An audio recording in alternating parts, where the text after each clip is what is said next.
اعوذ باللہ من الشیطان الرجیم بسم اللہ الرحمن الرحیم۔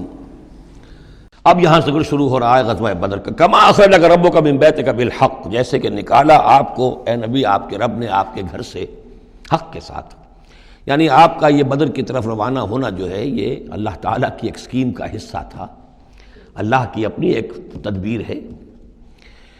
وَإِنَّ فَرِيقًا مِّنَ الْمُؤْمِنِينَ لَكَارِهُونَ، اہل ایمان میں سے کچھ لوگ اسے پسند نہیں کر رہے تھے۔ یہ کون لوگ؟ یہ ہے وہ پہلی مشاورت جو مدینہ ہی میں ہوئی ہے۔ ان میں ظاہر بات ہے مدینہ میں منافق بھی تھے، جن کا خیال یہ تھا لڑنے بھیڑنے کا، لوٹ مار کرنے کا یہ کوئی فائدہ ہے بھلا، بس اچھی تبلیغ کرنی چاہیے، اچھی بات کہنی چاہیے، نیک بات کہنی چاہیے، یہ کیا طریقہ ہے؟ منافقین کا ایلیمنٹ موجود تھا جو اس کو پسند ہی نہیں کرتے تھے، اس لیے کہ جنگ کا سلسلہ چل نکلا تو ہمیں بھی جانا پڑے گا، ہماری جان اور مال کے اوپر بھی آنچ آئے گی، تو نپ دی ایول ان دی بڈ، اس سے تو بہتر ہے کہ اس کو یہیں پر ختم کرو۔ اس اعتبار سے ویسے بھی کچھ انسانی فطرت ایسی ہوتی ہے، کچھ نیک سرشت لوگ بھی ہوتے ہیں کہ آخر اس سے کیا فائدہ نکلے گا، ابھی کوئی خاص جو ہے قریش کی طرف سے تو اقدام ہوا نہیں تھا، ہم آگے بڑھ کر جو ہے یہ جو بات اقدام کر رہے ہیں تو آخر اس کا فائدہ کیا ہے؟ تو یہ اس قسم کی باتیں اس وقت کہی گئیں۔ ان فریقا من المؤمنین لکارہون، اب یہ مومنین ان میں سے اہل نفاق بھی ہو سکتے ہیں اور سادہ لوگ اور نیک دل جو مسلمان ہیں وہ بھی ہو سکتے ہیں۔ یجادلونک فی الحق بعد ما تبین کانما یساقون الی الموت وهم ینظرون، اور وہ جھگڑ رہے تھے آپ سے حق کے معاملے میں جبکہ بات ان پر بالکل واضح ہو چکی تھی۔ یہ دوسری آیت میرے نزدیک جو دوسری مشاورت ہوئی ہے مقام صفرا پر، اس سے متعلق ہے۔ وہ یہ کہ وہاں سے جب مکے سے آپ چلے ہیں تو اس وقت تک کسی لشکر وغیرہ کی کوئی اطلاع نہ آپ کو تھی اور نہ اس کا کوئی گمان تھا ابھی، وہ تو ایسے ہی تھا جیسے پہلے 8 مرتبہ جو ہے وہ جو ایکسکرشنز جو ہوئی تھیں، جس طریقے کی مہمات بھیجی گئی تھیں، یہ اسی طرح کی ایک مہم ہے۔ لیکن یہ ہے کہ آگے چل کر جب آپ کچھ دور چل نکل کے آ گئے تھے، یہاں آ کر جو ہے آپ کو وحی بھی آ گئی اور اطلاعات بھی مل گئی کہ صورتحال وہ ہو چکی ہے۔ ایک طرف نخلا سے روتے پیٹتے لوگ پہنچ گئے وہاں، دوسری طرف یہ کہ ادھر سے ابو سفیان کا جو ہے ایلچی پہنچ گیا چیختا چلاتا ہوا، اور 1000 کا لشکر لے کر ابو جہل نکل پڑا ہے بدر کی طرف۔ اب وہ بدر کی طرف آ رہا ہے، ادھر سے قافلہ بدر کی طرف آ رہا ہے شمال سے۔ اس وقت اللہ تعالیٰ نے فرمایا، اور یہ مشاورت جیسا کہ میں نے کہا تھا جیسے کہ حضرت طالوت نے کی تھی، ایک آزمائش اپنی فوج کی کہ جو اس دریا میں سے پانی پیے گا، سیر ہو کر پیے گا، اس کا مجھ سے کوئی تعلق نہیں۔ اسی طرح کا آپ نے مشاورت کا معاملہ اللہ تعالیٰ کے حکم سے مسلمانوں کے سامنے رکھ دیا۔ بعدما تبین کانما یساقون الی الموت، تو لوگ ایسے محسوس کر رہے تھے جیسے انہیں دھکیلا جا رہا ہو موت کی طرف، وہم ینظرون، اور وہ دیکھ رہے ہوں۔ ظاہر بات ہے یہ کیفیت تو کٹر جو منافق تھے وہاں پر انہی کی ہو سکتی تھی۔ وَإِذْ يَعِدُكُمُ اللَّهُ إِحْدَى الطَّائِفَتَيْنِ أَنَّهَا لَكُمْ، اور جب کہ اللہ تعالیٰ وعدہ کر رہا تھا تم سے کہ ان دونوں گروہوں میں سے ایک تمہیں مل جائے گا، ایک پر تمہاری فتح گارنٹیڈ ہے۔ وَتَوَدُّونَ أَنَّ غَيْرَ ذَاتِ الشَّوْكَةِ تَكُونُ لَكُمْ، اور اے مسلمانوں تم یہ چاہتے تھے کہ ادھر جاؤ جدھر کے کانٹا لگنے کا کوئی اندیشہ نہ ہو، اس لیے کہ بمشکل 50 یا 100 آدمی تھے اس قافلے کے ساتھ، اور اونٹ تھے بے شمار، اور جو میں نے آپ کو بتایا بہت بڑی مقدار کے اندر جو ہے 50,000 دینار کا جو مال تھا ان کے پاس، تو ان کو تو آسانی سے قابو کیا جا سکتا تھا، اس میں اندیشہ کم تھا۔ پھر دلیلیں بھی عقلی آ گئی ہوں گی کہ حضور ہمارے پاس تو کچھ ہتھیار بھی نہیں ہے، کچھ نہیں ہے، ہم تیاری کر کے مدینے سے نکلے ہی نہیں ہیں، تو اچھا ہے پہلے یہ کہ ہم جا کر ان پر قبضہ کر لیں تو ان کے ہتھیار بھی ہمیں مل جائیں گے، تو پھر لشکر سے لڑنے کے لیے ہم بہتر پوزیشن میں ہوں گے۔ تو عقل و منطق بھی یہ گویا کہ ان کے ساتھ تھی۔ وَيُرِيدُ اللَّهُ أَن يُحِقَّ الْحَقَّ بِكَلِمَاتِهِ، اور اللہ یہ چاہتا تھا کہ اپنے بات کو اپنے فیصلے کے ذریعے سے حق کا حق ہونا ثابت کر دے۔ وَيَقْطَعَ دَابِرَ الْكَافِرِينَ، اور کافروں کی جڑ کاٹ دے۔ یہ قُطِعَ دَابِرُ الْقَوْمِ الَّذِينَ ظَلَمُوا، کافر قوم کی جڑ کاٹ دی گئی، جو ہم پڑھ کر آئے سورہ اعراف میں۔ اللہ کا ارادہ یہ تھا، اگر عام جو دنیاوی قواعد و ضوابط ہیں، فزیکل لاز ہیں، اس کے تحت یہ ہوتا تو اتنی بڑی بات ہی نہ ہوتی۔ اسے یوم الفرقان بنانا تھا کہ نمایاں ہو جائے کہ اللہ کس کے ساتھ ہے، حق کدھر ہے، اور یہ اسی وقت ہو سکتا تھا جب کہ یہ کنٹراسٹ برقرار رہتا کہ بے سر و سامان 313 گئے ہیں اور کیل کانٹے سے لے 1000 کے ساتھ ان کا مقابلہ ہوا ہے، اور پھر انہیں اللہ نے فتح دی ہے۔ لہذا اللہ کی مرضی کچھ اور تھی۔ یرید اللہ ان یحق الحق بکلماتہ ویقطع دابر الکافرین، اللہ چاہتا تھا کہ اپنی باتوں کے ذریعے سے حق کا حق ہونا ثابت کر دے اور کافروں کی جڑ کاٹ دے. یہ یحق الحق کا، تاکہ سچا ثابت کر دے حق کو، سچ کو، ویبطل الباطل، اور باطل ثابت کر دے باطل کو، باطل ہونا اس کا ثابت ہو جائے. ولو کرہ المجرمون، خواہ یہ مجرموں کو کتنا ہی ناگوار ہو. استستغیثون ربکم، یاد کرو جب کہ تم اپنے رب سے استغاثہ کر رہے تھے، دعائی دے رہے تھے کہ اللہ اب ہماری مدد فرما. فاستجاب لکم، تو اللہ نے تمہاری دعا کو قبول کیا تھا. انی ممدکم بالف من الملائکۃ مردفین، کہ میں تمہاری مدد کروں گا 1000 ملائکہ سے جو لگاتار آئیں گے، پے بپے آئیں گے. 1000 کا لشکر آیا ہے نا، تو 1000 فرشتے ہم تمہاری مدد کے لیے بھیج دیں گے. وما جعلہ اللہ الا بشرا، اور اللہ نے اس کو نہیں بنایا مگر تمہارے لیے بشارت. وَلِتَطْمَئِنَّ بِهِ قُلُوبُكُمْ، اور تاکہ تمہارے دل مطمئن ہو جائیں.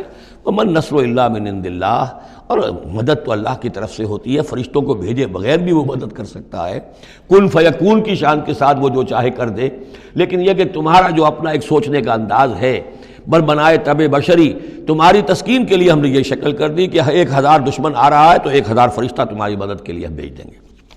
ان اللہ عزیز الحکیم، یقیناً اللہ تعالیٰ سب زبردست ہے اور حکمت والا.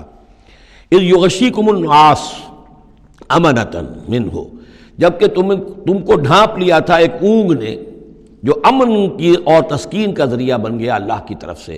یہ 2 معجزے ہوئے ہیں خاص اس وقت. معجزے اس معنی میں کہ عام حالات میں یہ چیزیں نہیں ہوتی، لیکن اس میں کوئی خرق عادت نہیں ہے. معجزہ اس معنی میں نہیں ہے کہ اس کو چیلنج کر کے حضور نے دکھایا ہو، اس معنی میں نہیں. بس یہ کہ غیر معمولی اللہ کی نصرت کی شکلیں ہیں. ایک تو یہ کہ حالانکہ معاملہ بڑا یعنی سخت تھا، لیکن رات کو جا کے پڑاؤ پر مسلمان سوئے اطمینان سے، بڑی عمدگی سے نیند آئی. دل میں وہ دغدغہ نہیں تھا، اللہ پر اطمینان تھا، اللہ کے لیے نکلے تھے. لہذا ان کو وہ بے چینی اور تشویش اور کل کیا ہو جائے گا، رہیں گے کہ نہیں رہیں گے، زندگی ہوگی موت، کچھ نہیں.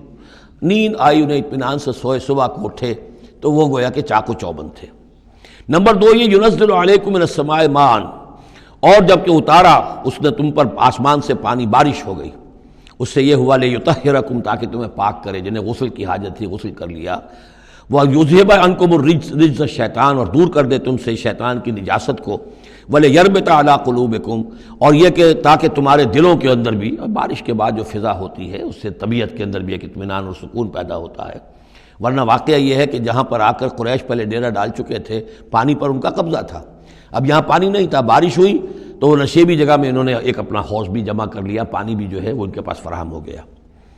وَيُثَبِّتَ بِهِ الْأَقْدَامَ، اور پانی جب برسا تو مٹی دب گئی. مٹی کے جمنے کی وجہ سے پاؤں بھی جب گئے. وہ جگہ جو تھی وہاں پر جو ہے اہل ایمان جو مجاہدین تھے ان کے پاؤں قدم جمنے کی صورت پیدا ہو گئی.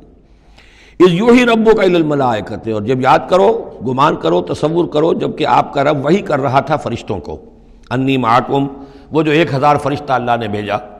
انی معکم، میں تمہارے ساتھ ہوں. فثبتوا الذین آمنوا، تو جاؤ اور اہل ایمان کے قدموں کو جما دو، اہل ایمان کے دلوں کو جما دو.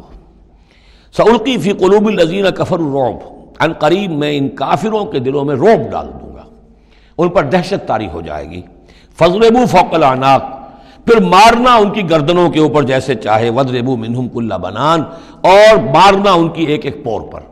یعنی یہ کہ جب کسی شخص پر کوئی شخص دہشت زدہ ہو جائے تو اس کے اندر قوت مدافعت نہیں رہتی. پھر گویا کہ وہ جو بھی حملہ آور ہے اس کے رحم و کرم پر ہے، جدھر سے چاہے چوٹ لگائے، جدھر سے چاہے مارے. ذالک بانہم شاقوا اللہ ورسولہ، اور یہ سزا ان کو اس لیے دی جائے گی کہ انہوں نے مخالفت کی، زدم زدہ کی، دشمنی کی اللہ کی اور اس کے رسول کی. ومن یشاقق اللہ ورسولہ فإن اللہ شدید العقاب، اور جو اللہ اس کے رسول کا دشمن ہو جائے اور اس سے زدم زدہ کرے تو اللہ تعالیٰ بھی سزا دینے میں بہت سخت ہے. ذالکم فذوقوہ، دیکھو اب یہ قریش سے خطاب ہے. ذالکم فذوقوہ، دیکھو یہ آگے پہلی قسط وصول کرو، چکھ لو اس کو. وَأَنَّ لِلْكَافِرِينَ عَذَابَ النَّارِ، اور ابھی جو تمہارے یہ کھیت رہے ہیں ان کی سزا یہی ختم نہیں ہو گئی ہے، ان کے لیے جہنم کا عذاب ہے. یا ایھا الذین آمنوا اذا لقیتم الذین کفروا زحفا، اہل ایمان جب تمہارا مقابلہ ہو جائے کافروں سے میدان جنگ میں. یہ زحف کہتے ہیں جبکہ باقاعدہ 2 لشکر ایک دوسرے کے سامنے مد مقابل بن کر آئیں. ایک چھاپا مار جنگ ہوتی ہے، جیسے کہ 8 جو پہلی اس سے مہمیں تھیں وہ جنگ کی شکل نہیں تھی بلکہ وہ مہمیں تھیں چھاپا مار. لیکن اب یہ پہلی مرتبہ جنگ ہوئی ہے، لہذا اس کے حوالے سے بات ہو رہی ہے. یا ایھا الذین آمنوا اذا لقیتم الذین کفروا زحفا فلا تولوہم الادبار، تو تم ان کو پیٹھ مت دکھاؤ، پیٹھ مت موڑو، مطلب یہ کہ کھڑے رہو، ڈٹے رہو، مقابلہ کرو، جان چلی جائے لیکن یہ کہ پیچھے قدم نہ ہٹے۔ وَمَن يُوَلِّهِمْ يَوْمَئِذٍ دُبُرَهُ، اور جو کوئی بھی اس روز اپنی پیٹھ دکھا دے گا، یعنی میدان جنگ سے بھاگے گا، دو استثناءات کے ساتھ، الا متحرفا لقتال، سوائے اس کے کہ یا تو وہ کوئی داؤ لگا رہا ہو جنگ کے لیے، جیسے دو آدمی بھی جنگ کرتے ہیں اور تلوار اور اس کے ساتھ، تو کوئی ذرا ادھر ہٹتا ہے، پیچھے کو ہٹتا ہے، وہ بھاگنا نہیں ہوتا بلکہ وہ تو در حقیقت ایک ٹیکٹیکل موو ہے، وہ تو ایک اپنے داؤ کے لیے ذرا پیچھے ہٹنا، اب اس وقت میسرہ کو پیچھے کر لیا جائے اور جو میمنہ ہے اسے آگے بڑھایا جائے، یہ بات اور ہے۔ اور متحیزا الی فئۃ، یا یہ کہ کوئی اور جمعیت ہے جس کی طرف جا کر ملنا ہے اور اس کے لیے ریٹریٹ ہو رہی ہے، تو آرڈرلی ریٹریٹ یہ ایک علیحدہ شے ہو جائے گی، اور ٹیکٹیکل موو یہ علیحدہ شے ہو جائے گی۔